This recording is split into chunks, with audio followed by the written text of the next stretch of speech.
आज की क्लास में हम कक्षा 10 की भूगोल की प्रश्नावली को हल करेंगे। लौह अयस्क किस प्रकार का संसाधन है?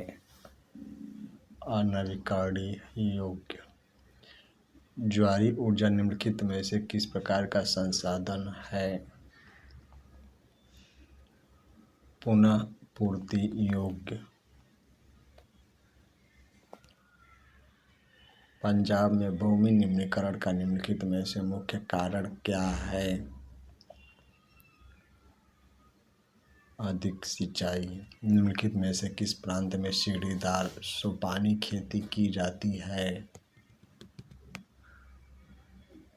उत्तरांचल में। इनमें से किस राज्य में काली मृदा पाई जाती है? झारखंड में। निम्नलिखित प्रश्नों के उत्तर लगभग 30 शब्द में दीजिए।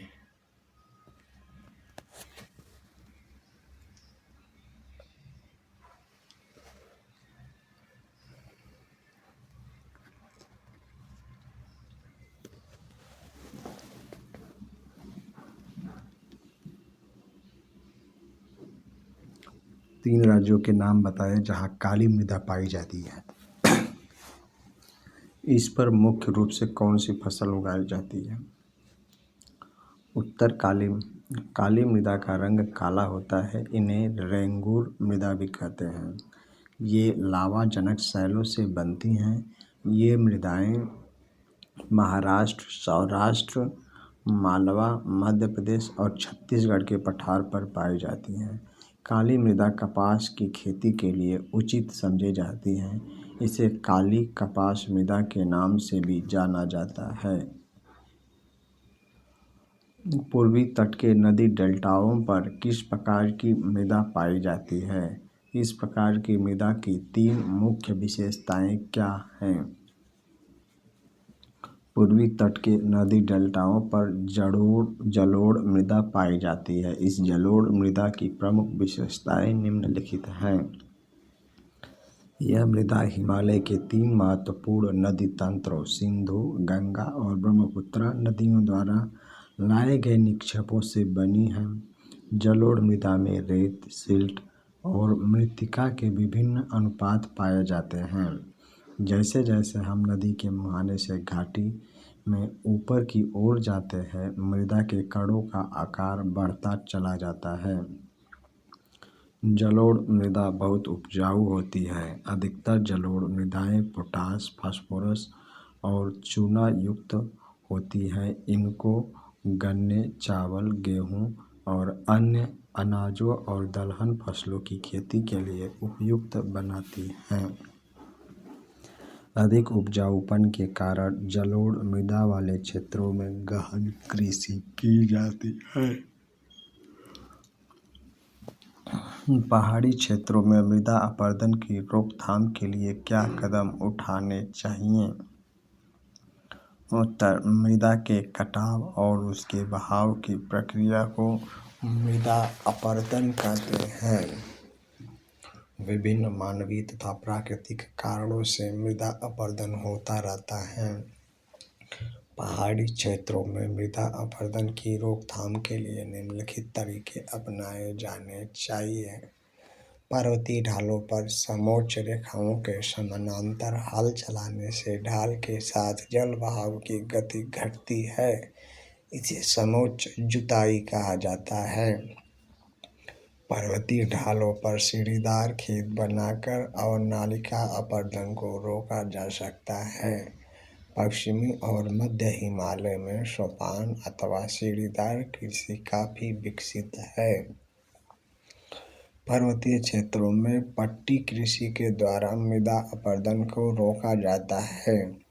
इसमें बड़े खेतों को पट्टियों में बांटा जाता है। फसलों के बीच में घास की पट्टियां उगाई जाती हैं। ये पवनों द्वारा जनित बल को कमजोर करती हैं। पर्वतीय ढालों पर बांध बनाकर जल प्रवाह को समुचित ढंग से खेती के काम में लाया जा सकता है। मृदा रोधक बांध अवनालिकाओं के फैलाव को रोकते हैं।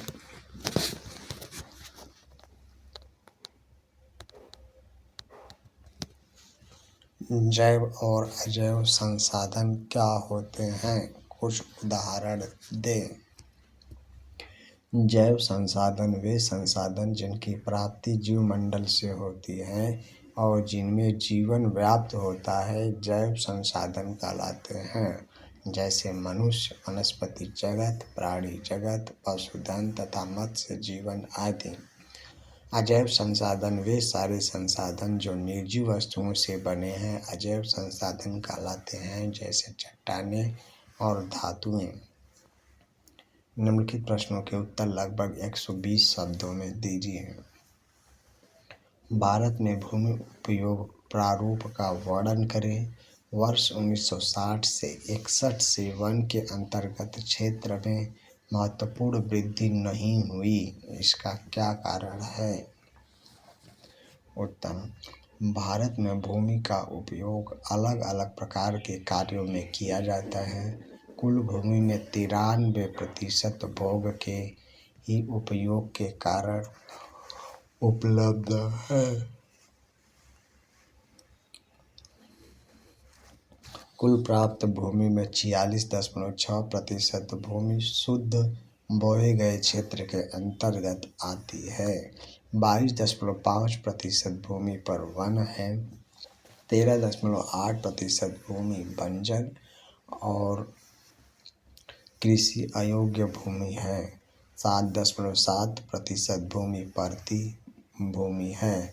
4.8% भूमि पर चारागाह और बागान हैं। 4.6% बंजर भूमि है। वर्ष 1960 से 61 से वन के अंतर्गत क्षेत्र में वृद्धि तो हुई है, किंतु यह वृद्धि बहुत मामूली है। राष्ट्रीय वन नीति 1952 के अनुसार 33% भूमि पर वन होने चाहिए, किंतु भारत में बढ़ती जनसंख्या, अधिक औद्योगिकरण आदि के कारण निरंतर वनों के कटाव से वन भूमि में अधिक वृद्धि नहीं हो पाई है। लगातार भू उपयोग के कारण भू संसाधनों का निम्नीकरण हो रहा है। अधिक वन पर्यावरण को संतुलित करते हैं, मृदा अपरदन को रोकते हैं तथा भूमि को निम्नीकरण से बचाते हैं। इसलिए अधिक से अधिक वृक्ष लगाकर वनों के प्रतिशत को बढ़ाना जरूरी है। परियोजना कार्य प्रश्न: अपने आसपास के क्षेत्रों में संसाधनों के उपभोग और संरक्षण को दर्शाते हुए एक परियोजना तैयार करें। तब विद्यार्थी इस परियोजना को स्वयं करें। आपके विद्यालय में उपयोग किए जा रहे संसाधनों के संरक्षण विषय पर अपनी कक्षा में चर्चा आयोजित करें। उत्तर: विद्यार्थी अध्यापक की उपस्थिति में अपनी कक्षा में उपरोक्त विषय पर चर्चा करें।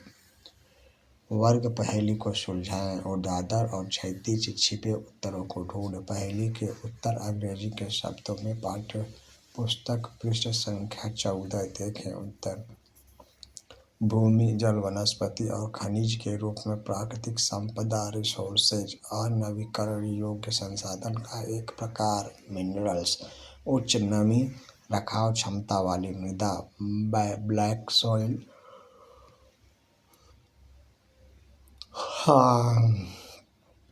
मानसून जलवायु में अत्यधिक निक्षालित मृदाएं, लैटराइट सॉइल।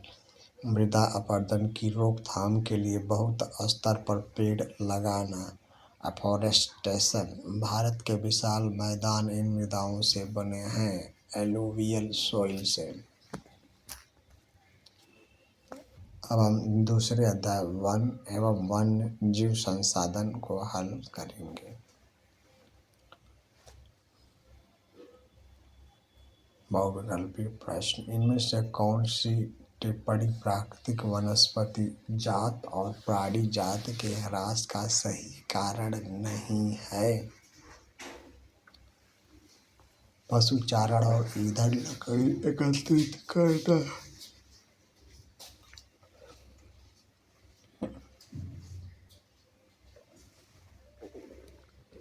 इनमें से कौन सा संरक्षण तरीका समुदायों की सीधी भागीदारी नहीं करता?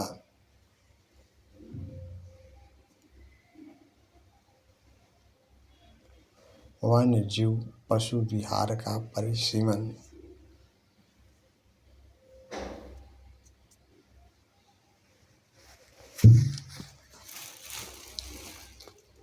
प्रश्न 2, निम्नलिखित प्राणियों और पौधों को उनके अस्तित्व के वर्ग से मेल करें।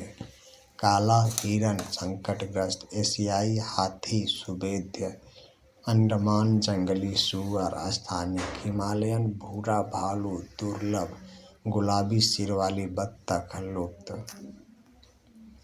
प्रश्न 3, निम्नलिखित का मेल करें। आरक्षित वन वन और वन्य जीव संसाधन संरक्षण की दृष्टि से सर्वाधिक मूल्यवान वन। रक्षित वन वन भूमि और अधिक क्षरण से बचाई जाती है। अवर्गीकृत भूमि सरकार, व्यक्तियों के निजी और समुदायों के अधीन अन्य वन और बंजर भूमि। प्रश्न 4, निम्नलिखित प्रश्नों के उत्तर लगभग 30 शब्दों में दीजिए। जैव विविधता क्या है? यह मानव जीवन के लिए क्यों महत्वपूर्ण है? जैव विविधता वन्य जीवन और कृषि फसलों में विविधता का प्रतीक है। यह मानव जीवन के लिए महत्वपूर्ण है क्योंकि यह मानव की विभिन्न आवश्यकताओं की पूर्ति करती है। विस्तार पूर्वक बताएं कि मानव क्रियाएं किस प्रकार प्राकृतिक वनस्पति जात और प्राणी जात के ह्रास के कारक हैं। मानवीय क्रियाएं निम्न प्रकार से प्राकृतिक वनस्पति जाति और प्राणी जाति के ह्रास का कारण बनती हैं। मानव अपने स्वार्थ के अधीन होकर कभी ईंधन के लिए तो कभी कृषि के लिए वनों को अंधाधुंध काटता है। इससे वन्य वनस्पति तो नष्ट होती ही है, साथ ही वन्य जीवों का प्राकृतिक आवास भी छिन जाता है। जब उद्योगों, खासकर रासायनिक उद्योगों का कूड़ा कचरा खुले स्थानों पर फेंका जाता है, तब भूमि प्रदूषण होता है। वृक्षों के अंधाधुंध कटने से पर्यावरण को भी नुकसान पहुंचता है, जैसे वर्षा का कम होना। पशुओं के अतिचारण से भी वनस्पति जगत को नुकसान पहुंचता है, क्योंकि इससे प्राकृतिक वनस्पति पनप नहीं पाती और वह स्थान धीरे धीरे बंजर हो जाता है। प्रश्न 5, निम्नलिखित प्रश्नों के उत्तर लगभग 120 शब्दों में दीजिए। भारत में विभिन्न समुदायों ने किस प्रकार वनों और वन्य जीव संरक्षण और रक्षण में योगदान किया है? विस्तार पूर्वक विवेचना करें। भारत में वन्य जीव संरक्षण और रक्षण में विभिन्न समुदायों ने इस प्रकार योगदान दिया है। पहला, राजस्थान के लोगों ने सरिस्का बाघ रिजर्व क्षेत्र में होने वाले खनन कार्यों का विरोध किया और सफलता प्राप्त की। 2 नंबर, हिमालय क्षेत्र में चिपको आंदोलन के द्वारा वृक्षों की अनियंत्रित कटाई को रोकने का प्रयास किया। तीसरा, राजस्थान के अलवर जिले के 5 गांवों ने मिलकर 1200 हेक्टेयर भूमि भैरों देव डाकू सेंचुरी बनाई है, जहां पर कड़े कानून बनाकर शिकार वर्जित कर दिया गया है तथा बाहरी लोगों को घुसपैठ पर रोक लगाई गई है।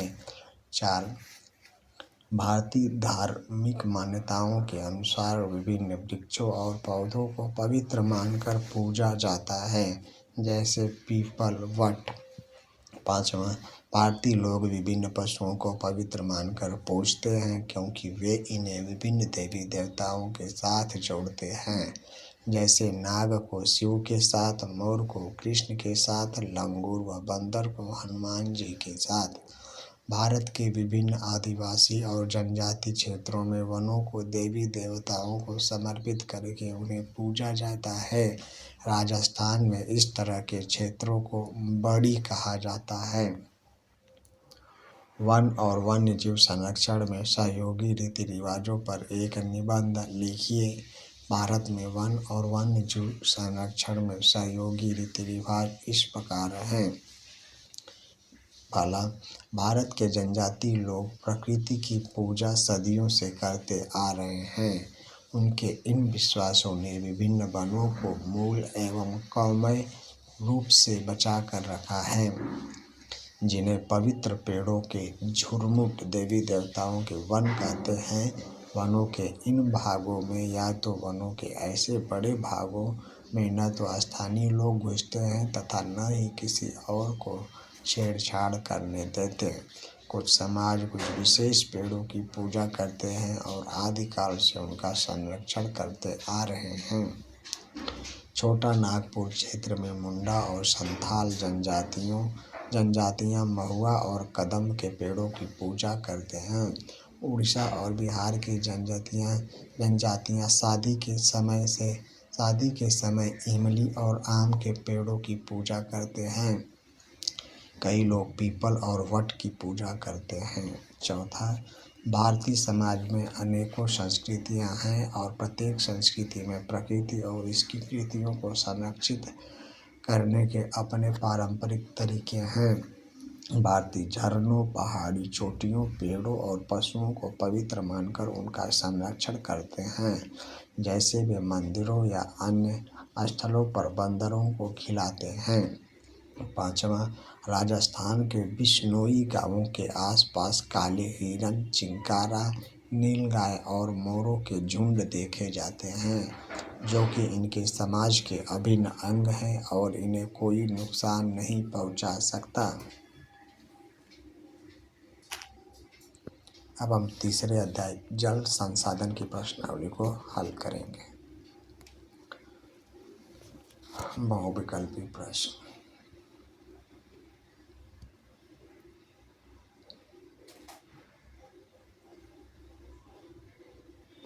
नीचे दी गई सूचना के आधार पर स्थितियों को जल की कमी से प्रभावित या जल की कमी से अप्रभावित में वर्गीकृत कीजिए।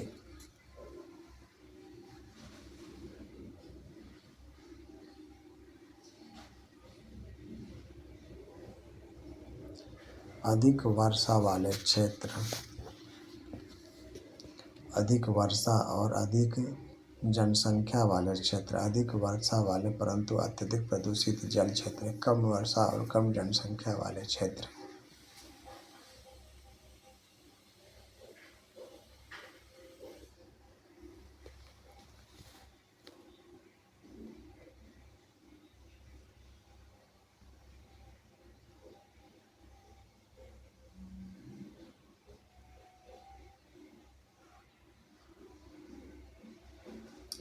जल की कमी से प्रभावित क्षेत्र ख ग घ। अधिक वर्षा और जनसंख्या वाले क्षेत्र, अधिक वर्षा वाले परंतु अत्यधिक प्रदूषित जल क्षेत्र, कम वर्षा और कम जनसंख्या वाले क्षेत्र।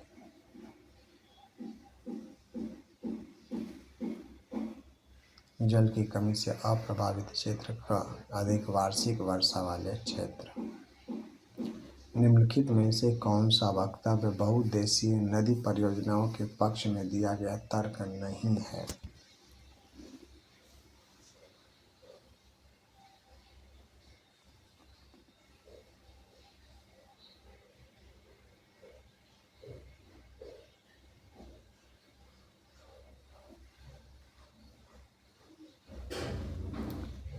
बहुउद्देशीय परियोजनाओं से बृहत स्तर पर विस्थापन होता है और आजीविका खत्म होती है।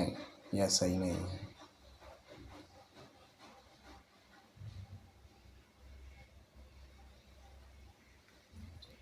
तीसरा, यहाँ कुछ गलत वक्तव्य दिए गए हैं, इनमें गलती पहचानें और दोबारा लिखें। शहरों की बढ़ती संख्या, उनकी विशालता और सघन जनसंख्या तथा शहरी जीवन शैली ने जल संसाधनों के सही उपयोग में मदद की है। सही नहीं। शहरों की बढ़ती जनसंख्या, उनकी विशालता और सघन जनसंख्या तथा शहरी जीवन शैली से जल संसाधनों का अतिशोषण हो रहा है और इनकी कमी होती जा रही है। नदियों पर बांध बनाने और उनको नियंत्रित करने से उनका प्राकृतिक बहाव और तलछट बहाव अवरुद्ध हो जाता है। गुजरात में साबरमती बेसिन में सूखे के दौरान शहरी क्षेत्रों में अधिक जल आपूर्ति देने पर परेशान किसान उपद्रव करने पर उतारू हो गए हैं।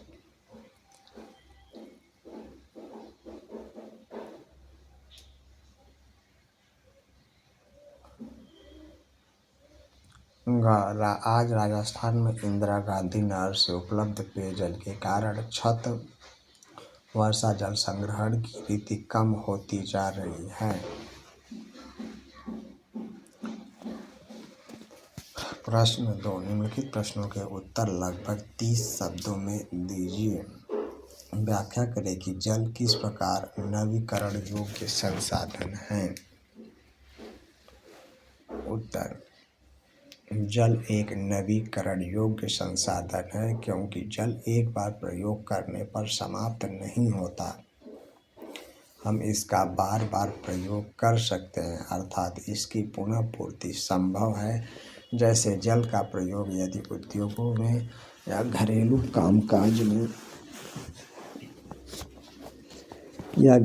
कामकाज में किया जाता है तो इससे जल दूषित हो जाता है किंतु समाप्त नहीं होता। इस जल को साफ करके फिर से इस्तेमाल करने योग्य बनाया जा सकता है। जल दुर्लभता क्या है और इसके मुख्य कारण क्या है। उत्तर, जल के विशाल भंडार तथा नवीकरणीय गुणों के होते हुए भी यदि जल की कमी महसूस की जाए तो उसे जल दुर्लभता कहते हैं। विभिन्न क्षेत्रों में जल की कमी या दुर्लभता के लिए निम्नलिखित कारण उत्तरदायी हो सकते हैं। पहला, बढ़ती जनसंख्या। जल अधिक जनसंख्या के घरेलू उपयोग में ही नहीं बल्कि अधिक अनाज उगाने के लिए भी चाहिए, अतः अनाज का उत्पादन बढ़ाने के लिए जल संसाधनों का अतिशोषण करके सिंचित क्षेत्र को बढ़ा दिया जाता है। दूसरा, जल का असमान वितरण। भारत में बहुत से ऐसे क्षेत्र हैं जहाँ सूखा पड़ता है, वर्षा बहुत कम होती है। ऐसे क्षेत्रों में भी जल दुर्लभता या जल की कमी देखी जा सकती है। तीसरा, निजी कुएं या नलकूप। बहुत से किसान अपने खेतों में निजी कुएं व नलकूपों से सिंचाई करके उत्पादन बढ़ा रहे हैं, किंतु इसके कारण लगातार भूजल का स्तर नीचे गिर रहा है और लोगों के लिए जल की उपलब्धता में कमी हो सकती है। चौथा, औद्योगिकरण। स्वतंत्रता के बाद हुए औद्योगिकरण के कारण भारत में अलवणीय जल संसाधनों पर दबाव बढ़ गया है। उद्योगों को ऊर्जा की आवश्यकता होती है जिसकी पूर्ति जल विद्युत से की जाती है। इस कारण भी जल की कमी का सामना करना पड़ता है।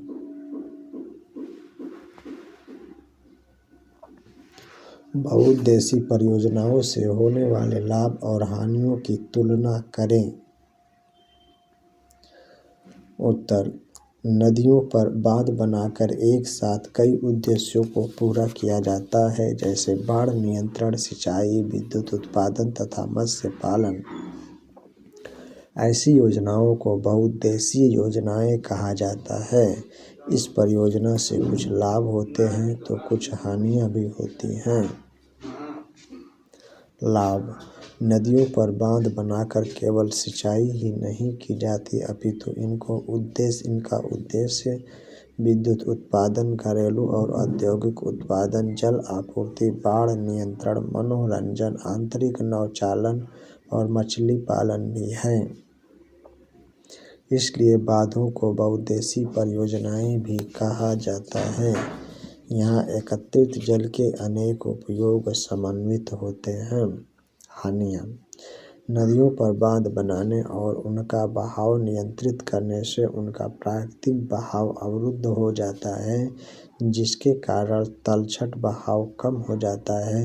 अत्यधिक तलछट जलाशय की तली पर जमा होता रहता है। इससे नदी का तल अधिक चट्टानी हो जाता है। नदी जलीय जीव आवासों में भोजन की कमी हो जाती है। बांध नदियों को टुकड़ों में बांट देते हैं, जिससे जलीय जीवों का नदियों में स्थानांतरण अवरुद्ध हो जाता है।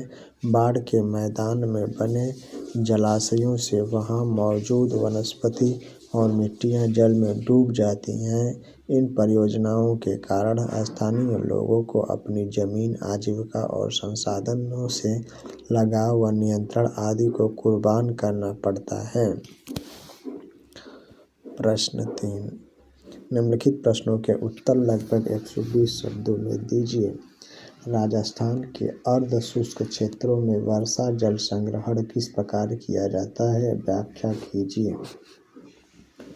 उत्तर। राजस्थान के अर्ध शुष्क और शुष्क क्षेत्रों में विशेषकर बीकानेर, फलोदी और बाड़मेर में पानी का जल एकत्र करने के लिए छत वर्षा जल संग्रहण का तरीका आमतौर पर अपनाया जाता है।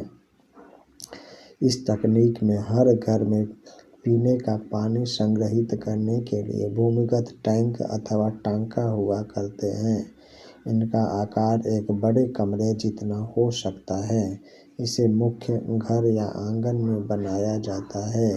ये घरों की ढलवा छतों से पाइप द्वारा जुड़े होते हैं। छत से वर्षा का पानी इन नलों से होकर भूमिगत टांका तक पहुंचता था, जहां इसे एकत्रित किया जाता था। वर्षा का पहला जल छत और नलों को साफ करने में प्रयोग होता था और उसे संग्रहित नहीं किया जाता था। इसके बाद होने वाली वर्षा जल का संग्रह किया जाता था। टांका में जल अगली वर्षा ऋतु तक संग्रहित किया जा सकता है। यह इसे जल की कमी वाली ग्रीष्म ऋतु तक पीने का जल उपलब्ध करवाने वाला स्रोत बनाता है। वर्षा जल को प्राकृतिक जल का शुद्धतम रूप माना जाता है। कुछ घरों में टांकों के साथ साथ भूमिगत कमरे भी बनाए जाते हैं, क्योंकि जल का यह स्रोत इन कमरों को भी ठंडा रखता था, जिससे ग्रीष्म ऋतु में गर्मी से राहत मिलती है। आज राजस्थान में छत वर्षा जल संग्रहण की रीति इंदिरा गांधी नहर से उपलब्ध 12मासी पेयजल के कारण कम होती जा रही है। हालांकि कुछ घरों में टांकों की सुविधा अभी भी है, क्योंकि उन्हें नल के पानी का स्वाद पसंद नहीं है। प्रश्न 2। परंपरागत वर्षा जल संग्रहण की पद्धतियों को आधुनिक काल में अपनाकर जल संरक्षण एवं भंडारण किस प्रकार किया जा रहा है? उत्तर। प्राचीन भारत में उत्कृष्ट जलीय निर्माणों के साथ साथ जल संग्रहण ढांचे भी पाए जाते थे। लोगों को वर्षा पद्धति और मृदा के गुणों के बारे में गहरा ज्ञान था। उन्होंने स्थानीय पारिस्थितिकीय परिस्थितियों और अपने जल आवश्यकता अनुसार वर्षा जल, भौम जल, नदी जल और बाढ़ जल संग्रहण के अनेक तरीके विकसित कर लिए थे। आधुनिक काल में भी भारत के कई राज्यों में इन परंपरागत विधियों को अपनाकर जल संरक्षण किया जा रहा है। जैसे राजस्थान के बहुत से घरों में छत वर्षा जल संग्रहण के लिए भूमिगत टांकों का निर्माण किया जाता है। इसमें वर्षा के जल को संग्रहित करके उपयोग में लाया जाता है। इसी प्रकार कर्नाटक के मैसूर जिले में स्थित एक गांव में ग्रामीणों ने अपने घरों में जल आवश्यकताओं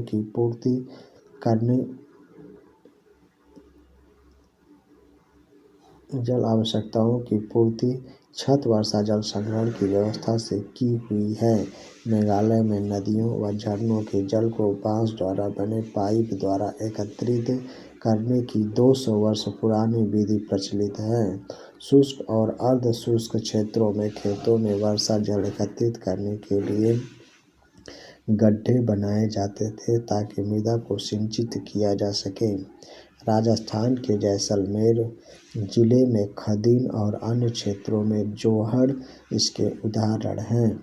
पहाड़ी और पर्वतीय क्षेत्रों में लोगों ने गुल अथवा कुल जैसी वाहिकाएं नदी की धारा का रास्ता बदलकर खेतों में सिंचाई के लिए लगाई हैं। पश्चिम बंगाल में बाढ़ के मैदान में लोग अपने खेतों की सिंचाई के लिए बाढ़ जल वाहिकाएं बनाते थे। यही तरीका आधुनिक समय में भी अपनाया जाता है। इस प्रकार हम देखते हैं कि देश के विभिन्न क्षेत्रों में आधुनिक काल में भी परंपरागत वर्षा जल संग्रहण की पद्धतियों को अपनाकर जल संरक्षण एवं भंडारण किया जा रहा है।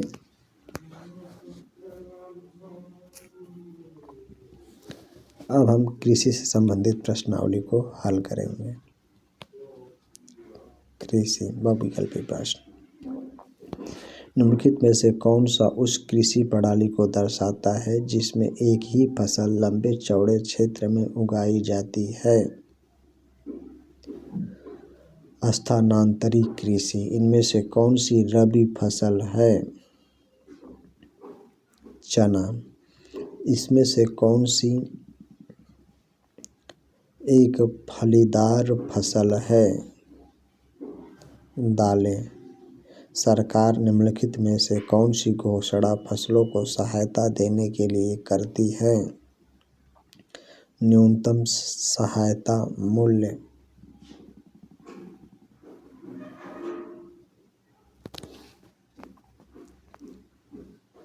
प्रश्न 2।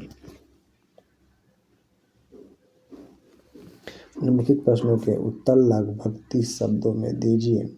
एक पेय फसल का नाम बताएं तथा उसको उगाने के लिए अनुकूल भौगोलिक परिस्थितियों का विवरण दें। चाय एक महत्वपूर्ण पेय पदार्थ की फसल है। चाय का पौधा उष्ण और उपोष्ण कटिबंधीय जलवायु, ह्यूमस और जीवांश युक्त गहरी मिट्टी तथा सुगम जल निकासी वाले ढलवां क्षेत्रों में उगाया जाता है। चाय की खेती के लिए वर्ष भर कोष्ण, नम और पाला रहित जलवायु की आवश्यकता होती है। वर्ष भर समान रूप से होने वाली वर्षा इसकी कोमल पत्तियों के विकास में सहायक होती है। भारत विश्व का अग्रणी चाय उत्पादक देश है।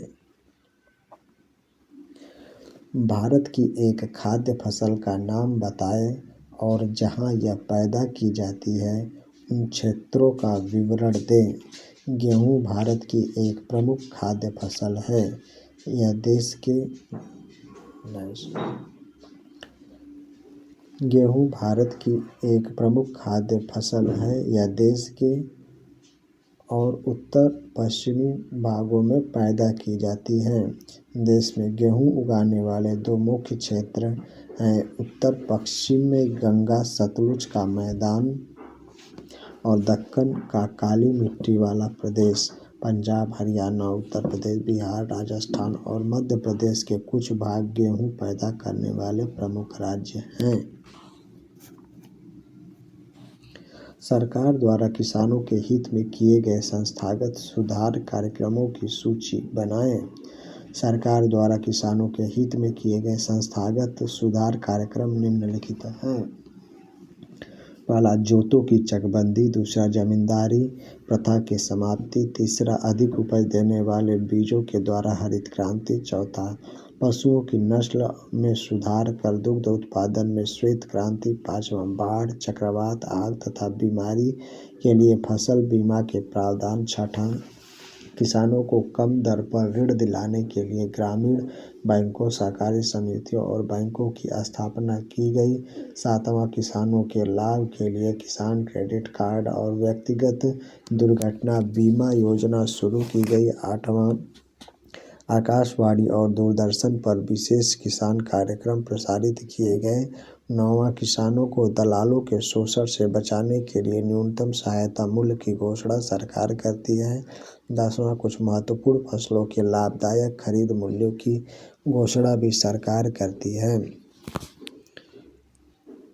चौथा, दिन प्रतिदिन कृषि के अंतर्गत भूमि कम हो रही है, क्या आप इसके परिणामों की कल्पना कर सकते हैं? उत्तर, भारत में लगातार बढ़ती जनसंख्या के कारण कृषि भूमि में कमी आई है। भूमि के आवासन इत्यादि गैर कृषि उपयोगों तथा कृषि के बीच बढ़ती भूमि की प्रतिस्पर्धा के कारण कृषि भूमि में कमी आई है। भारत की बढ़ती जनसंख्या के साथ घटता खाद्य उत्पादन देश की भविष्य की खाद्य सुरक्षा पर प्रश्न चिन्ह लगाता है। कुछ अर्थशास्त्रियों का मानना है कि बढ़ती जनसंख्या के कारण घटते आकार के जोतों पर यदि खाद्यान्नों की खेती ही होती रही तो भारतीय किसानों का भविष्य अंधकारमय है। भारत में 60 करोड़ लोग लगभग 25 करोड़ हेक्टेयर भूमि पर निर्भर हैं। इस प्रकार एक व्यक्ति के हिस्से में औसतन आधा हेक्टेयर से भी कम कृषि भूमि आती है। इसलिए जनसंख्या नियंत्रित करने की कोशिश करनी होगी, नहीं तो खाद्य संकट उत्पन्न हो जाएगा तथा किसानों की स्थिति दयनीय हो जाएगी। प्रश्न 3, निम्नलिखित प्रश्नों के उत्तर लगभग 120 शब्दों में दीजिए। कृषि उत्पादन में वृद्धि सुनिश्चित करने के लिए सरकार द्वारा किए गए उपाय सुझाइए। उत्तर, भारत एक कृषि प्रधान देश है। देश के 60% से भी अधिक लोगों को आजीविका प्रदान करने वाली कृषि में कुछ संस्थागत तथा प्रौद्योगिक सुधार किए गए हैं जो निम्नलिखित हैं। पहला, जमींदारी प्रथा का उन्मूलन। किसानों के लिए जमींदारी प्रथा एक अभिशाप थी, इसलिए सरकार ने जमींदारी प्रथा को समाप्त करके भूमिहीन काश्तकारों को जमीन का मालिकाना हक दे दिया तथा जोतों की अधिकतम सीमा निश्चित कर दी गई। दूसरा, खेतों की चकबंदी। पहले किसानों के पास छोटे छोटे खेत थे जो आर्थिक रूप से गैर लाभकारी होते थे, इसलिए छोटे खेतों की चकबंदी कर दी गई। तीसरा, हरित क्रांति। सरकार ने किसानों को अधिक उपज देने वाले बीज उपलब्ध करवाए, जिससे कृषि विशेषकर गेहूं की कृषि में क्रांतिकारी परिवर्तन आया। इसे हरित क्रांति का नाम दिया गया। प्रमुख सिंचाई परियोजनाओं का निर्माण। किसानों को पर्याप्त सिंचाई सुविधाएं उपलब्ध कराने के लिए कई छोटी बड़ी सिंचाई परियोजनाएं शुरू की गईं। फसल बीमा। फसलें प्रायः सूखा, बाढ़, आग आदि के कारण नष्ट हो जाती थीं, जिससे किसानों को बहुत हानि उठानी पड़ती थी। इन आपदाओं से बचने के लिए फसल बीमा योजना शुरू की गई। इसके द्वारा फसल नष्ट हो जाने पर किसानों को पूरा मुआवजा मिलने लगा, जिससे उसे सुरक्षा प्राप्त हुई। छठा, सरकारी संस्थाएं। किसानों को कम ब्याज दर पर ऋण उपलब्ध कराने के लिए ग्रामीण बैंकों, सहकारी समितियों और बैंकों की स्थापना की गई। ये संस्थाएं किसानों को महाजनों के चंगुल से बचाती हैं। रेडियो तथा दूरदर्शन द्वारा मौसम की जानकारी तथा कृषि संबंधी कार्यक्रम प्रसारित किए जाते हैं। सातवां, किसानों के लाभ के लिए भारत सरकार ने किसान क्रेडिट कार्ड और व्यक्तिगत दुर्घटना बीमा योजना शुरू की है। आठवां, किसानों को बिचौलियों के शोषण से बचाने के लिए न्यूनतम सहायता मूल्य और कुछ महत्वपूर्ण फैसलों के लाभदायक खरीद मूल्यों की सरकार घोषणा करती है। नौवां, खेती में आधुनिक उपकरणों के प्रयोग पर बल दिया जाने लगा है, इससे उत्पादन में वृद्धि हुई। 10वां, भारतीय कृषि में सुधार के लिए भारतीय कृषि अनुसंधान परिषद व कृषि विश्वविद्यालयों की स्थापना की गई, जिससे कृषि के उत्पादन में वृद्धि हो सके।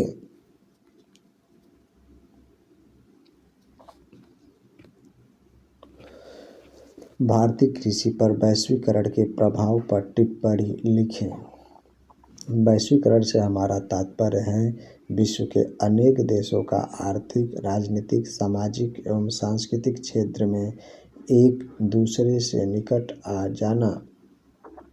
वैश्वीकरण के कारण विभिन्न चीज़ें एक देश से दूसरे देश में आने जाने लगी, जिससे उच्च कोटि की चीज़ें ही बाजार में टिक सकी। वैश्वीकरण के कृषि पर कुछ अच्छे प्रभाव पड़े जो निम्नलिखित हैं। भारत दूसरे देशों को अन्न का निर्यात कर अपनी ज़रूरत का अन्य सामान खरीदने लगा।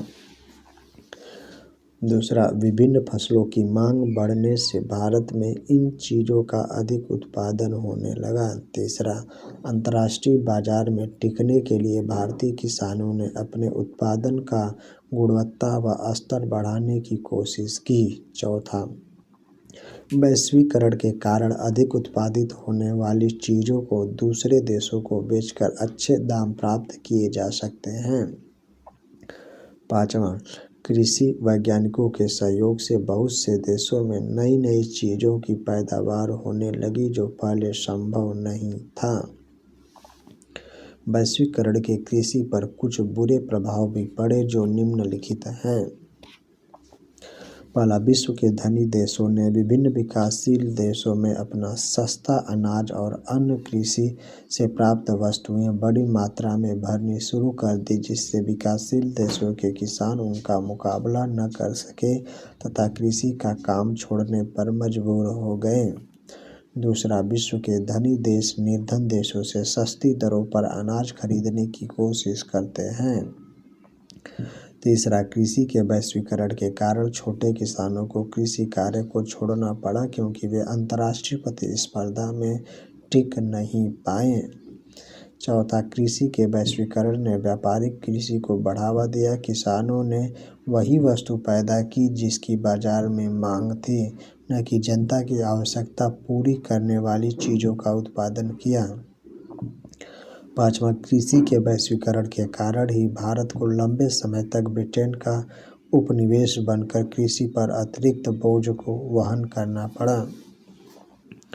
1990 के बाद वैश्वीकरण के तहत भारतीय किसानों को कई नई चुनौतियों का सामना करना पड़ रहा है।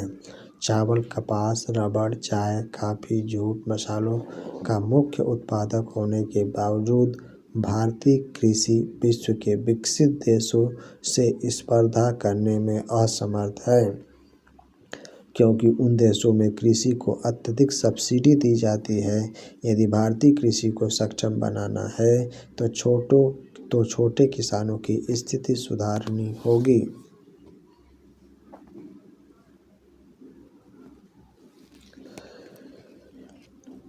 चावल की खेती के लिए उपयुक्त भौगोलिक परिस्थितियों का वर्णन करें। भारत में अधिकांश लोगों को खाद्यान्न चावल है। हमारा देश चीन के बाद दूसरा सबसे बड़ा चावल उत्पादक देश है। यह एक खरीफ फसल है जिसे उगाने के लिए उच्च तापमान 25 डिग्री सेल्सियस से ऊपर और अधिक आर्द्रता 100 सेंटीमीटर से अधिक वर्षा की आवश्यकता होती है। कम वर्षा वाले क्षेत्रों में इसे सिंचाई करके उगाया जाता है। चावल उत्तर और उत्तर पूर्वी मैदानों, तटीय क्षेत्रों और डेल्टाई प्रदेशों में उगाया जाता है। नदी घाटियों और डेल्टा प्रदेशों में पाई जाने वाली जलोढ़ मिट्टी चावल के लिए आदर्श होती है। नहरों के जाल और नलकूपों की सघनता के कारण पंजाब, हरियाणा, पश्चिमी उत्तर प्रदेश और राजस्थान के कुछ कम वर्षा वाले क्षेत्रों में चावल की फसल उगाना संभव हो पाया है। चावल जून-जुलाई में दक्षिण पश्चिमी मानसून पवनों के शुरू होने पर उगाया जाता है और पतझड़ की ऋतु में काटा जाता है। परियोजना कार्य: किसानों की साक्षरता विषय पर एक सामूहिक वाद विवाद प्रतियोगिता का आयोजन करें। निर्देश: विद्यार्थी निम्न बिंदुओं को ध्यान में रखकर उपरोक्त विषय पर वाद विवाद प्रतियोगिता आयोजित करेंगे। भारत में साक्षरता दर, किसानों में साक्षरता दर, इसके अंतर्गत विद्यार्थी पुरुषों एवं महिलाओं में साक्षरता दर को अलग अलग ज्ञात करेंगे। साक्षरता दर में कमी के क्या कारण हो सकते हैं और कृषि पर इसके क्या प्रभाव पड़ रहे हैं। भारत के मानचित्र में गेहूं उत्पादन क्षेत्र दर्शाइए। प्रमुख गेहूं उत्पादक क्षेत्र गौड़ गेहूं उत्पादक क्षेत्र।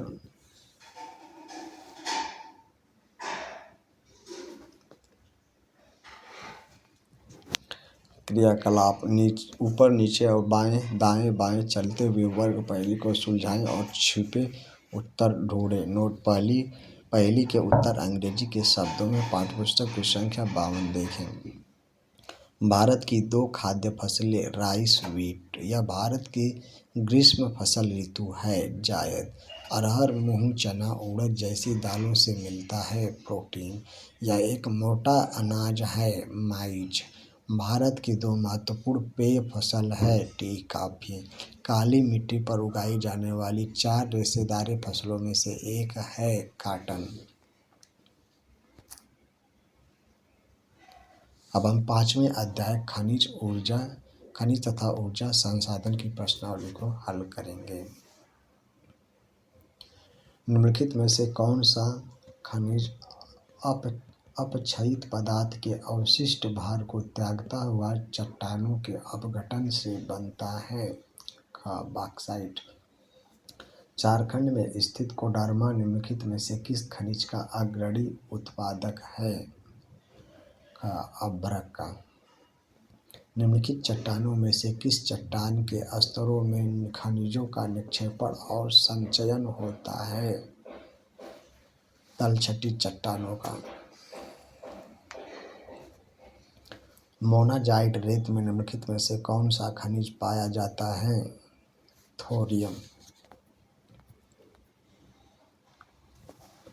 निम्नलिखित प्रश्नों के उत्तर लगभग 30 शब्दों में दीजिए। लौह। निम्नलिखित में अंतर 30 शब्दों में बताएं। लौह और अलौह खनिज। परंपरागत और गैर परंपरागत ऊर्जा संसाधन।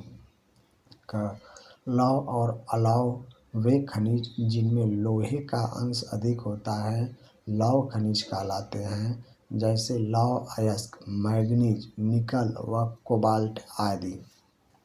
जिन खनिजों में लोहे का अंश नहीं होता या बहुत कम होता है अलौह खनिज कहलाते हैं, जैसे सोना, चांदी, प्लेटिनम आदि। परंपरागत और गैर परंपरागत ऊर्जा संसाधन। कोयला, तेल और प्राकृतिक गैस से उत्पन्न की गई ताप विद्युत, जल विद्युत और परमाणु शक्ति आदि ऊर्जा के परंपरागत साधन हैं। इन संसाधनों का नवीकरण नहीं किया जा सकता। ये स्रोत सीमित तथा लगातार प्रयोग से समाप्त होने के कगार पर हैं। सूर्य, वायु, ज्वारभाटे, जियोथर्मल बायोगैस, खेतों और पशुओं का कूड़ा करकट, मनुष्यों का मलमूत्र आदि ऊर्जा के गैर परंपरागत साधन हैं। ये साधन नवीकरण योग्य हैं, इनका बार बार प्रयोग किया जा सकता है। खनिज क्या हैं? खनिज उन प्राकृतिक साधनों को कहते हैं जो शैलों से प्राप्त होते हैं। भूवैज्ञानिकों के अनुसार खनिज एक प्राकृतिक रूप से विद्यमान समरूप तत्व है जिसकी एक निश्चित आंतरिक संरचना है। खनिज प्रकृति में अनेक रूपों में पाए जाते हैं, जिसमें कठोर, ठोस एवं नरम चूना तक शामिल हैं। तीसरा, आग्नेय तथा कायांतरित चट्टानों में खनिजों का निर्माण कैसे होता है?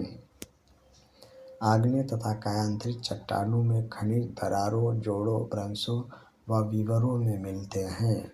छोटे जमाव सिराओं के रूप में और बृहद जमाव परत के रूप में पाए जाते हैं।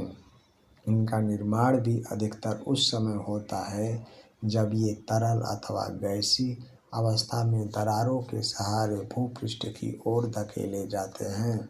ऊपर आते हुए ये ठंडे होकर जम जाते हैं। मुख्य धात्विक खनिज जैसे जस्ता, तांबा, जिंक और सीसा आदि इसी तरह सिराओं व जमावों के रूप में प्राप्त होते हैं। चौथा, हमें खनिजों के संरक्षण की क्यों आवश्यकता है? उत्तर, वर्तमान औद्योगिक युग में विभिन्न प्रकार के खनिजों का भारी प्रयोग किया जाने लगा है। खनिज निर्माण की भूगर्भिक प्रक्रियाएं इतनी धीमी हैं कि उनके वर्तमान उपभोग की दर की तुलना में उनके भरण की दर अपरिमित रूप से थोड़ी है, इसलिए खनिज संसाधन सीमित तथा अनवीकरणीय योग्य हैं। समृद्ध खनिज निक्षेप हमारे देश की मूल्यवान संपत्ति है, लेकिन ये अल्पजीवी हैं। अयस्कों के सतत उत्खनन की गहराई बढ़ने के साथ उनकी गुणवत्ता घटती जाती है, इसलिए खनिजों के संरक्षण की आवश्यकता है। इसके लिए खनिजों का सुनियोजित एवं सतत पोषणीय ढंग से प्रयोग करना होगा। प्रश्न 3। निम्नलिखित प्रश्नों के उत्तर लगभग 120 शब्दों में दीजिए। भारत में कोयले के वितरण का वर्णन कीजिए। मानव के विकास में कोयले का विशेष महत्व है। कोयले के 4 प्रकार हैं। पहला पीट, इसमें कम कार्बन, नमी की अधिक मात्रा व निम्न ताप क्षमता होती है। दूसरा लिग्नाइट, यह निम्न कोटि का भूरा कोयला होता है। यह मुलायम होने के साथ अधिक नमी युक्त होता है। तीसरा बिटुमिनस, गहराई में दबे तथा अधिक तापमान से प्रभावित कोयले को बिटुमिनस कोयला कहा जाता है। चौथा एंथ्रोसाइनाइट, यह सबसे उत्तम प्रकार का कोयला होता है जिसमें कार्बन की मात्रा 80% से अधिक होती है। यह ठोस, काला व कठोर होता है। कोयले के भारत में विस्तृत भंडार है। भारत में कोयला 2 प्रमुख भूगर्भिक युगों के शैल क्रम में पाया जाता है। एक गोंडवाना, जिसकी आयु 200 लाख वर्ष से कुछ अधिक है, और दूसरा टर्शियरी निक्षेप जो लगभग 55 लाख वर्ष पुराने हैं। गोंडवाना कोयले, जो धातु शोधन कोयले हैं, के प्रमुख संसाधन दामोदर घाटी, पश्चिम बंगाल तथा झारखंड, झरिया, रानीगंज, बोकारो में स्थित है, जो महत्वपूर्ण कोयला क्षेत्र है। गोदावरी महानदी, सोन व वर्धा नदी घाटियों में भी कोयले के जमाव पाए जाते हैं। टर्शियरी कोयला क्षेत्र उत्तर पूर्वी राज्यों मेघालय, असम, अरुणाचल प्रदेश और नागालैंड में पाया जाता है। 1997 से 98 में भारत में कोई 32 करोड़ टन कोयले का उत्पादन हुआ, जबकि 1951 ईस्वी में केवल 3.23 करोड़ टन कोयले का उत्पादन हुआ था। भारत में उत्पादित होने वाले कोयले का 2/3 से भी अधिक भाग बिजली पैदा करने के काम आता है। प्रश्न 3। भारत में सौर ऊर्जा का भविष्य उज्ज्वल है, क्यों? भारत में सौर ऊर्जा का भविष्य बहुत उज्ज्वल है, जिसके मुख्य कारण निम्नलिखित हैं। पहला, भारत एक उष्णकटिबंधीय देश है। यहाँ सौर ऊर्जा के दोहन की असीम संभावनाएं हैं। एक अनुमान के अनुसार यह लगभग 20 मेगावाट प्रति वर्ग किलोमीटर प्रति वर्ष है। दूसरा, भारत में फोटोवोल्टाइक तकनीक द्वारा धूप को सीधे विद्युत में परिवर्तित किया जाता है। तीसरा, भारत का सबसे बड़ा सौर ऊर्जा संयंत्र भुज के निकट माधोपुर में स्थित है, जहां सौर ऊर्जा से दूध के बड़े बर्तनों को कीटाणु मुक्त किया जाता है। चौथा, सूर्य का प्रकाश प्रकृति का मुक्त उपहार है, इसलिए निम्न वर्ग के लोग आसानी से सौर ऊर्जा का लाभ उठा सकते हैं। पाँचवा, कोयला, पेट्रोलियम, प्राकृतिक गैस आदि ऊर्जा के ऐसे स्रोत हैं जो एक बार प्रयोग के बाद दोबारा प्रयोग में नहीं लाए जा सकते। वहीं सौर ऊर्जा नवीकरणीय संसाधन है, इसे बार बार प्रयोग में लाया जा सकता है। छठा, ऐसी अपेक्षा है कि सौर ऊर्जा के प्रयोग से घरों में उपलों तथा लकड़ी पर निर्भरता को न्यूनतम किया जा सकेगा। फलस्वरूप यह पर्यावरण संरक्षण में योगदान देगा और कृषि में भी खाद्य की पर्याप्त आपूर्ति होगी। सातवां, सौर ऊर्जा का प्रयोग हम अनेक प्रकार से कर सकते हैं, जैसे खाना बनाने, पंप द्वारा जल निकालने, पानी को गर्म करने, दूध को कीटाणु रहित बनाने तथा सड़कों पर रोशनी करने आदि के लिए। क्रियाकलाप, नीचे दी गई वर्ग पहेली में उपयुक्त खनिजों का नाम भरें। पहेली के उत्तर अंग्रेजी के शब्दों में। पाठ्यपुस्तक पृष्ठ संख्या 68। 36, एक लौह खनिज।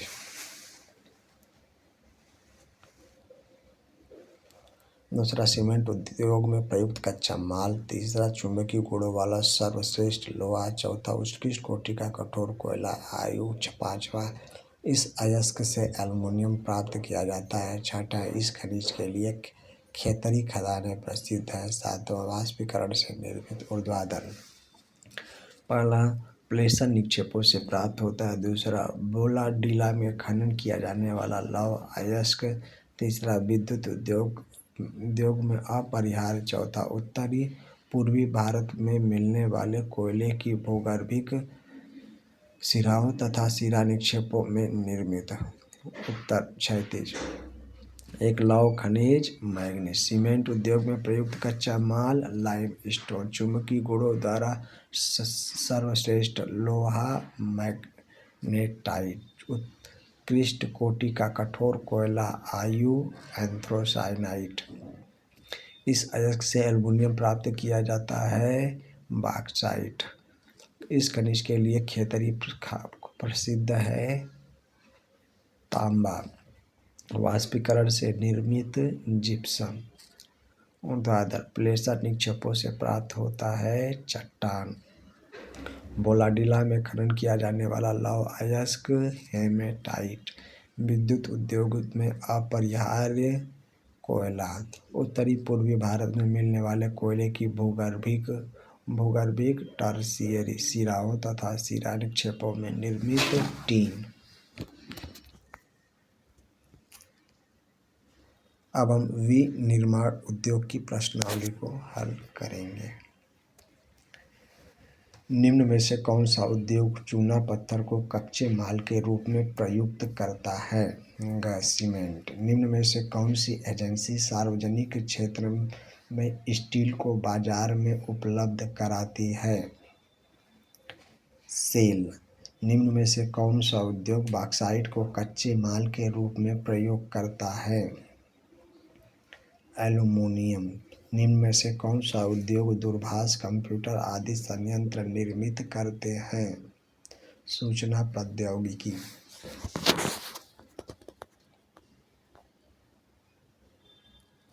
निम्नलिखित प्रश्नों के उत्तर लगभग 30 शब्दों में दीजिए। विनिर्माण क्या है?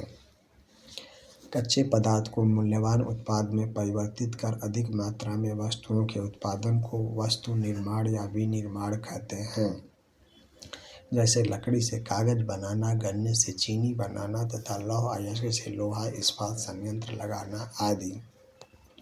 विनिर्माण उद्योग किसी भी देश के विकास की रीढ़ माने जाते हैं, क्योंकि ये कृषि के आधुनिकीकरण के साथ साथ अन्य उद्योगों के विकास में भी सहायक होते हैं। उद्योगों की अवस्थिति को प्रभावित करने वाले 3 भौतिक कारक बताएं। उद्योगों की अवस्थिति को प्रभावित करने वाले भौतिक कारक निम्नलिखित हैं। पहला, कच्चे माल की उपलब्धता। अधिकांश उद्योग वहीं स्थापित किए जाते हैं जहां उनके लिए कच्चा माल आसानी से उपलब्ध हो सके। जैसे अधिकांश लोहा इस्पात उद्योग प्रायद्वीपीय भारत में ही हैं, क्योंकि वहां लोहे की खानें हैं और कच्चा माल आसानी से प्राप्त हो जाता है। दूसरा, शक्ति के विभिन्न साधन। जहां उद्योगों को चलाने के लिए शक्ति के विभिन्न साधन प्राप्त हो जाएंगे, वहीं उद्योगों की स्थापना की जाएगी। तीसरा, जल की सुलभता। विभिन्न उद्योगों के लिए जल की आवश्यकता होती है। जिन क्षेत्रों में जल सुलभता से प्राप्त होता है, वहां उद्योग स्थापित किए जाते हैं। जैसे पश्चिम बंगाल में जूट मिलें इसलिए स्थापित है क्योंकि वहां हुगली नदी से पानी मिल जाता है। औद्योगिक अवस्थिति को प्रभावित करने वाले 3 मानवीय कारक बताएं। औद्योगिक अवस्थिति को प्रभावित करने वाले 3 मानवीय कारक निम्नलिखित हैं। पहला, सस्ते श्रमिकों की उपलब्धता। जहां विभिन्न उद्योगों में काम करने के लिए सस्ते श्रमिक उपलब्ध होते हैं, वहां अधिकांश उद्योग स्थापित किए जाते हैं। दूसरा, संचार एवं परिवहन के साधन। विभिन्न उद्योगों में कच्चा माल पहुंचाने तथा तैयार माल बाजार तक ले जाने के लिए संचार एवं परिवहन के अच्छे साधन जरूरी हैं। जहां ये साधन अच्छे होंगे, वहां अधिकांश उद्योग लगाए जाते हैं। तीसरा, पूंजी व बैंक की सुविधाएं। विभिन्न उद्योगों को लगाने के लिए बड़ी पूंजी की आवश्यकता होती है। जिन क्षेत्रों में बैंकिंग सुविधाएं अच्छी होती हैं वहां अधिकांश उद्योग खोले जाते हैं। आधारभूत उद्योग क्या हैं, उदाहरण देकर बताएं। वे उद्योग जो केवल अपने लिए ही महत्वपूर्ण नहीं हैं बल्कि बहुत से उद्योग इन उद्योगों पर निर्भर करते हैं, इसलिए ये महत्वपूर्ण हैं। ऐसे उद्योगों को आधारभूत उद्योग कहते हैं।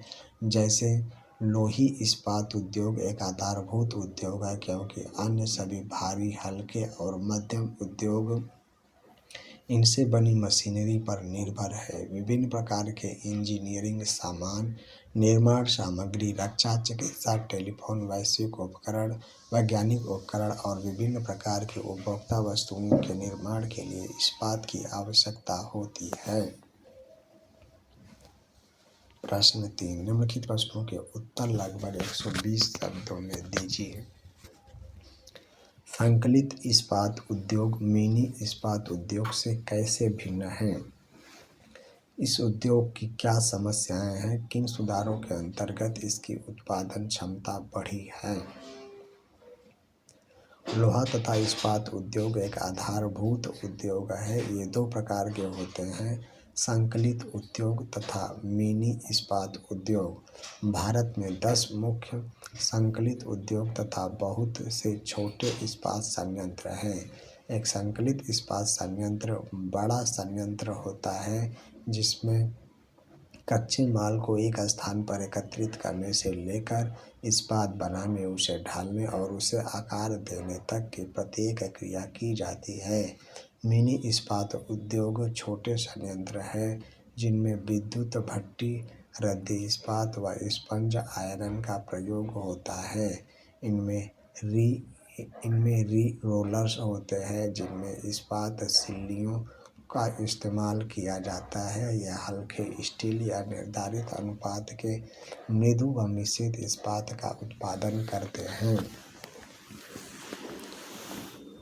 लोहा इस्पात उद्योग के सामने कई समस्याएं रही हैं। पहला, उच्च लागत तथा कोकिंग कोयले की सीमित उपलब्धता। दूसरा, कम श्रमिक उत्पादकता। तीसरा, ऊर्जा की अनियमित पूर्ति। चौथा, अविकसित अवसंरचना। इन समस्याओं को दूर करके उत्पादन क्षमता बढ़ाने के लिए कुछ सुधार करने की आवश्यकता है। निजी क्षेत्र में उद्यमियों के प्रयत्न से तथा उदारीकरण व प्रत्यक्ष विदेशी निवेश ने इस उद्योग को प्रोत्साहन दिया है। इस्पात उद्योग को अधिक स्पर्धावान बनाने के लिए अनुसंधान और विकास के संसाधनों को नियत करने की आवश्यकता है।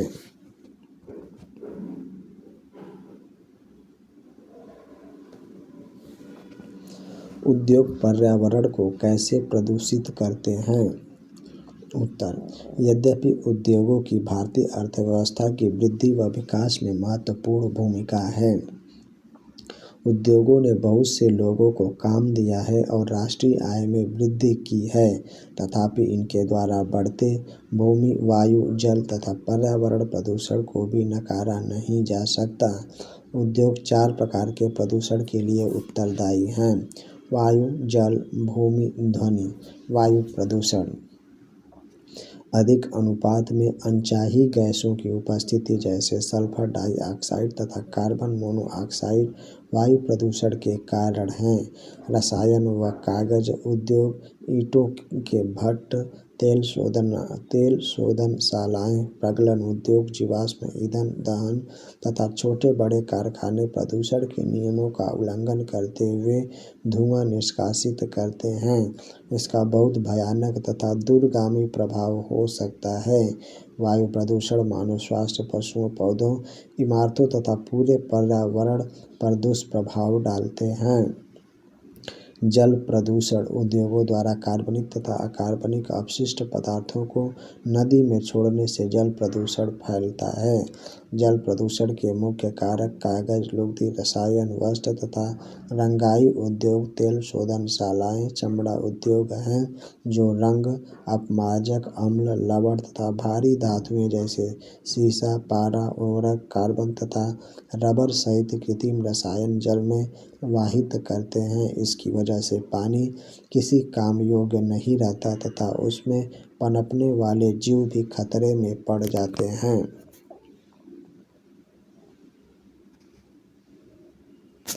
भूमि का क्षरण कारखानों से निकलने वाले विषैले द्रव्य पदार्थ और धातु युक्त कूड़ा कचरा भूमि और मिट्टी को भी प्रदूषित किए बिना नहीं छोड़ते हैं।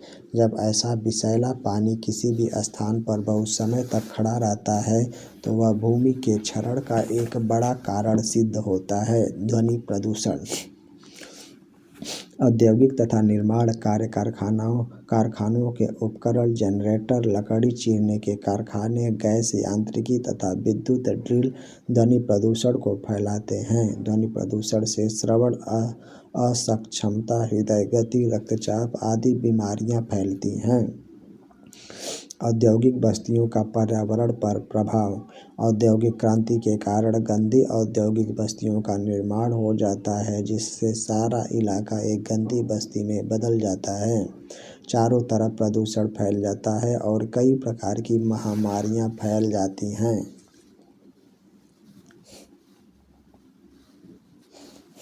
तीसरा, उद्योगों द्वारा पर्यावरण निम्नीकरण को कम करने के लिए उठाए गए विभिन्न उपायों की चर्चा करें।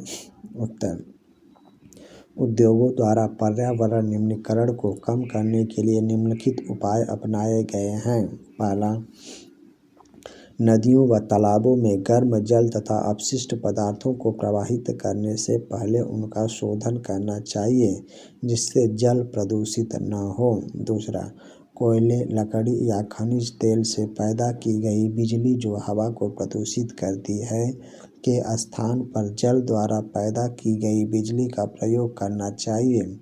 ऐसे में वातावरण शुद्ध रहेगा। तीसरा, वायु प्रदूषण को कम करने के लिए कारखानों में ऊंची चिमनियों में इलेक्ट्रोस्टैटिक अवक्षेपण, स्क्रबर उपकरण तथा गैसीय प्रदूषक पदार्थों को जड़त्वीय रूप से पृथक करने के लिए उपकरण होना चाहिए। कारखानों में कोयले की अपेक्षा तेल व गैस के प्रयोग से धुएं के निष्कासन में कमी लाई जा सकती है। ध्वनि प्रदूषण को कम करने के लिए जनरेटरों में साइलेंसर लगाया जा सकता है। ऐसी मशीनरी का प्रयोग तभी किया जाए जो ऊर्जा सक्षम हो तथा कम ध्वनि प्रदूषण करे। ध्वनि अवशोषित करने वाले उपकरणों के इस्तेमाल के साथ कानों पर शोर नियंत्रण उपकरण भी पहनने चाहिए। पाँचवां, फैक्ट्रियों से निकले प्रदूषित जल को वहीं इकट्ठा करके रासायनिक प्रक्रिया द्वारा उसे साफ किया जाए और बार बार प्रयोग में लाया जाए। ऐसे में नदियों और आसपास की भूमि का प्रदूषण काफ़ी हद तक रुक जाएगा। क्रियाकलाप उद्योगों के संदर्भ में प्रत्येक के लिए एक शब्द दें। सांकेतिक अक्षर संख्या कोष्ठक में दी गई है तथा उत्तर अंग्रेजी के शब्दों में है।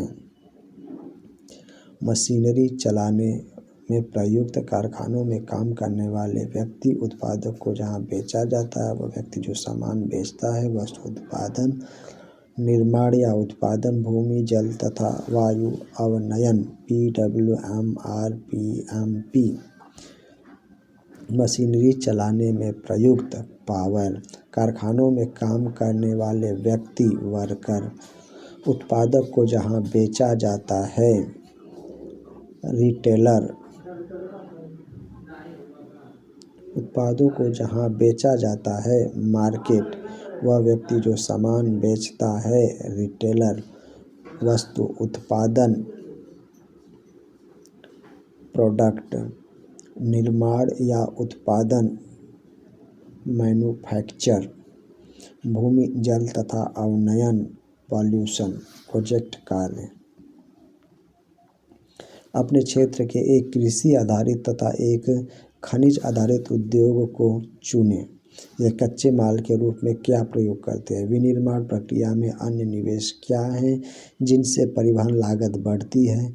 क्या ये कारखाने पर्यावरण नियमों का पालन करते हैं? ये कच्चे माल के रूप में क्या प्रयोग करते हैं? ये कृषि आधारित उद्योग, चीनी उद्योग, गन्ना। विनिर्माण प्रक्रिया में अन्य निवेश क्या हैं जिनसे परिवहन लागत बढ़ती है? श्रम, पूंजी, बिजली, जल। क्या ये कारखाने पर्यावरण नियमों का पालन करते हैं?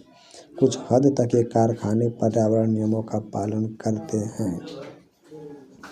एक खनिज आधारित उद्योग, सीमेंट उद्योग, चूना, पत्थर, सिलिका, एल्युमिनियम और जिप्सम। श्रम, पूंजी, बिजली। ये कारखाने पर्यावरण नियमों का पालन बिल्कुल नहीं करते हैं।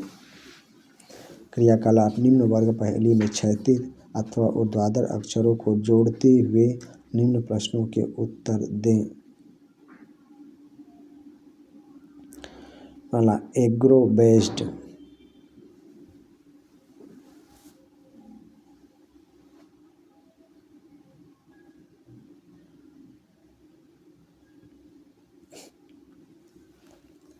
दूसरा, शुगर केन।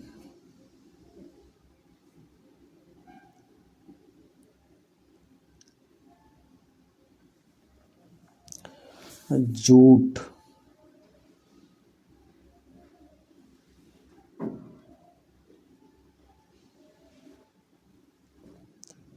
Iron steel.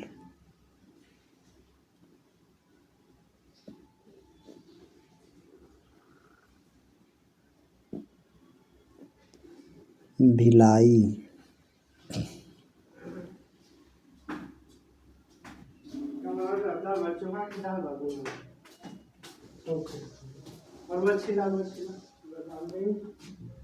वाराणसी।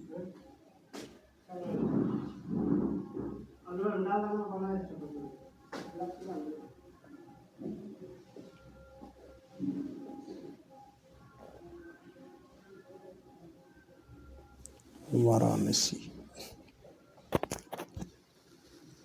अब हम राष्ट्रीय अर्थव्यवस्था की जीवन रेखाएं की प्रश्नावली को हल करेंगे।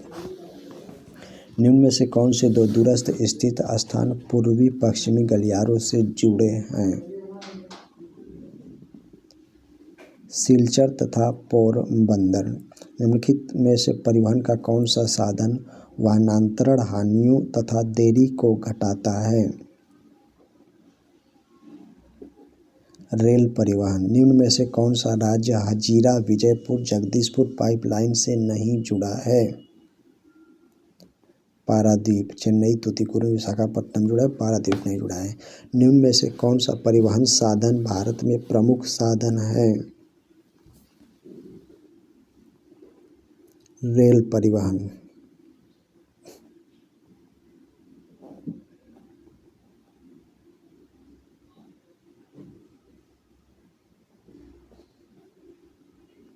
विशाखापत्तनम नहीं जुड़ा है।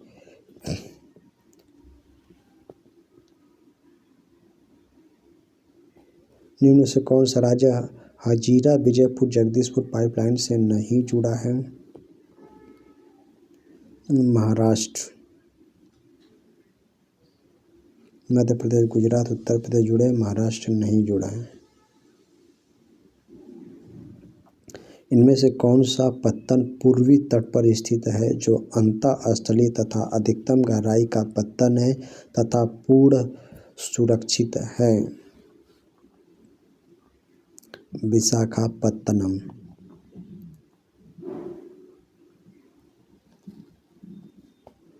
निम्न में से कौन सा परिवहन साधन भारत में प्रमुख साधन है? रेल परिवहन। निम्न में से कौन सा शब्द दो या अधिक देशों के व्यापार को दर्शाता है? अंतर्राष्ट्रीय व्यापार।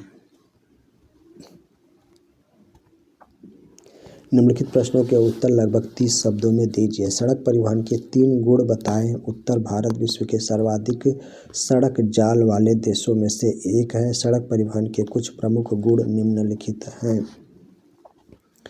पहला, सड़क परिवहन अन्य परिवहन साधनों के उपयोग में एक कड़ी के रूप में भी कार्य करता है, जैसे सड़कें रेलवे स्टेशन वायु व समुद्री पत्तनों को जोड़ती हैं।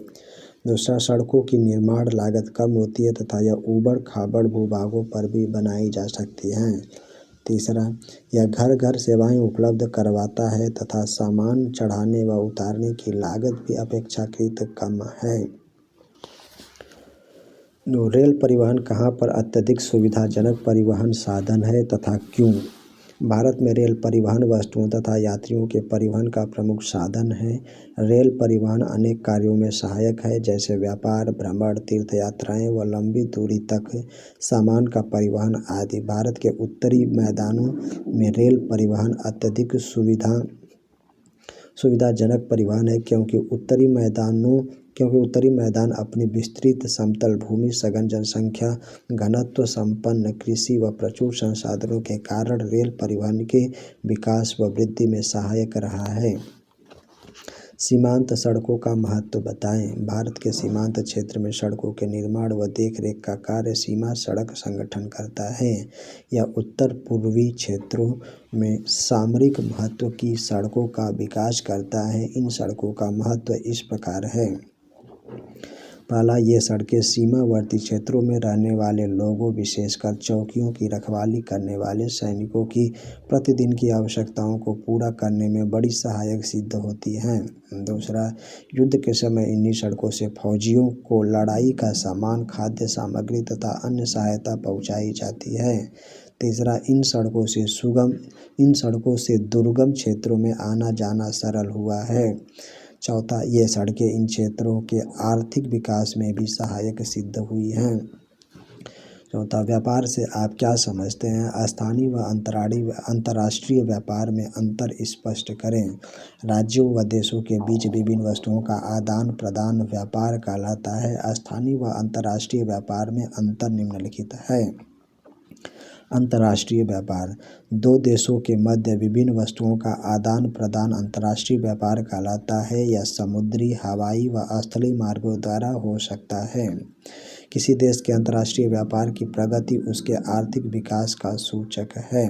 स्थानीय व्यापार, एक देश के अंदर विभिन्न वस्तुओं का आदान प्रदान स्थानीय व्यापार कहलाता है। स्थानीय व्यापार शहरों, कस्बों व गाँवों में होता है। निम्नलिखित प्रश्नों के उत्तर लगभग 120 शब्दों में दीजिए। परिवहन तथा संचार के साधन किसी देश की जीवन रेखा तथा अर्थव्यवस्था क्यों कहे जाते हैं? वस्तुओं, सेवाओं तथा लोगों को एक स्थान से दूसरे स्थान तक ले जाना परिवहन कहलाता है। यह परिवहन 3 महत्वपूर्ण क्षेत्रों से किया जाता है: स्थल, जल तथा वायु। संचार के साधन वे साधन हैं जिनका प्रयोग एक स्थान से दूसरे स्थान तक संदेश भेजने के लिए किया जाता है। ये दोनों ही किसी देश की जीवन रेखा कहे जाते हैं, क्योंकि पहला, एक देश के विकास की गति वस्तुओं तथा सेवाओं के उत्पादन के साथ उनके एक स्थान से दूसरे स्थान तक वहन की सुविधा पर भी निर्भर करता है। इसलिए सक्षम परिवहन के साधन तीव्र विकास हेतु पूर्व अपेक्षित हैं। दूसरा, भारत अपने विशाल आकार, विविधताओं, भाषाई तथा सामाजिक व सांस्कृतिक बहुलताओं के बावजूद संसार के सभी क्षेत्रों में सुचारू रूप से जुड़ा है। इसका कारण अच्छे परिवहन तथा संचार के साधन हैं। तीसरा, सक्षम व तीव्र गति वाले परिवहन से आज संसार एक बड़े गांव में परिवर्तित हो गया है। परिवहन का यह विकास संचार साधनों के विकास की सहायता से ही संभव हो सका है। चौथा, युद्ध के समय इन साधनों का महत्व बहुत बढ़ जाता है। इनके द्वारा सारा देश रक्षा सेनाओं की सहायता में कटिबद्ध हो जाता है। हथियारों, गोला बारूद तथा रसद पहुंचाने का काम आसान हो जाता है। आधुनिक संचार तथा परिवहन के साधन हमारे देश और इसकी आधुनिक अर्थव्यवस्था को संचालित करते हैं। अतः यह स्पष्ट है कि सघन व सक्षम परिवहन का जाल तथा संचार के साधन आज विश्व, राष्ट्र व स्थानीय व्यापार हेतु पूर्व अपेक्षित हैं। पिछले 15 वर्षों में अंतर्राष्ट्रीय व्यापार की बदलती प्रवृत्ति पर एक लेख लिखें। दो देशों के मध्य व्यापार अंतर्राष्ट्रीय व्यापार कहलाता है। एक देश के अंतर्राष्ट्रीय व्यापार की प्रगति उसके आर्थिक व्यापार का सूचक है, इसलिए इसे राष्ट्र का आर्थिक बैरोमीटर भी कहा जाता है। स्वतंत्रता प्राप्ति के पश्चात औद्योगिक विकास के फलस्वरूप भारत के विदेशी व्यापार में भी प्रगति हुई है। अंतर्राष्ट्रीय व्यापार में पिछले 15 वर्षों में भारी बदलाव आया है। वस्तुओं के आदान प्रदान की अपेक्षा सूचनाओं, ज्ञान तथा प्रौद्योगिकी का आदान प्रदान बढ़ा है। भारत अंतर्राष्ट्रीय स्तर पर एक सॉफ्टवेयर महाशक्ति के रूप में उभरा है तथा सूचना प्रौद्योगिकी के माध्यम से अत्यधिक विदेशी मुद्रा अर्जित कर रहा है। विश्व के सभी भौगोलिक प्रदेशों तथा सभी व्यापारिक खंडों के साथ भारत के व्यापारिक संबंध हैं। पिछले कुछ वर्षों से निर्यात वृद्धि वाली वस्तुएं ये हैं: कृषि संबंधित उत्पाद, खनिज व अयस्क रत्न व जवाहरात, रसायन व संबंधित उत्पाद, इंजीनियरिंग सामान तथा पेट्रोलियम उत्पाद आदि। भारत में आयातित वस्तुओं में पेट्रोलियम तथा पेट्रोलियम उत्पाद, मोती व बहुमूल्य रत्न, अकार्बनिक रसायन, कोयला, कोक तथा कोयले का गोला, मशीनरी आदि शामिल हैं। भारी वस्तुओं के आयात में 39.09% की वृद्धि हुई है। हमें आयात की अपेक्षा निर्यात को बढ़ाने की कोशिश करनी होगी, जिससे विश्व बाजार में भारत सम्माननीय स्थान पा सके। प्रश्न पहेली। उत्तरी दक्षिणी गलियारे का उत्तरी छोर श्रीनगर। राष्ट्रीय राजमार्ग संख्या 1 का नाम शेरशाह सूरी मार्ग। दक्षिणी रेलवे खंड का मुख्यालय सिकंदराबाद। 1676 मीटर चौड़ाई वाले रेल मार्ग का नाम बड़ी लाइन। राष्ट्रीय राजमार्ग संख्या 7 का दक्षिणतम किनारा कन्याकुमारी। एक नदी पत्तन कोलकाता। उत्तरी भारत का व्यस्ततम रेलवे जंक्शन मुगल सराय। क्रियाकलाप: क्षैतिज, ऊर्ध्वाधर तथा विकर्ण रूप से शुरू करते हुए देश के विभिन्न गंतव्यों को चिह्नित करें। पहेली के उत्तर अंग्रेजी शब्दों में विद्यार्थी शिक्षक की सहायता से स्वयं करें।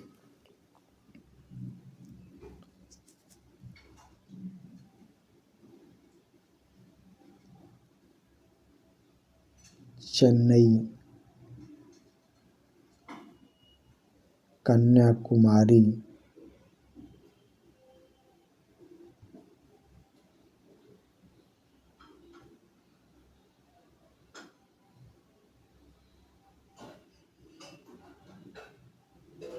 श्रीनगर,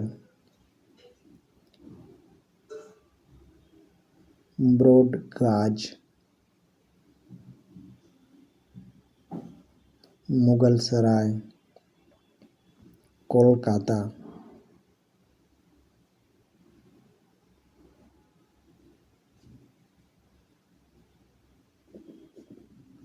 शेरशाह सूरी मार्ग।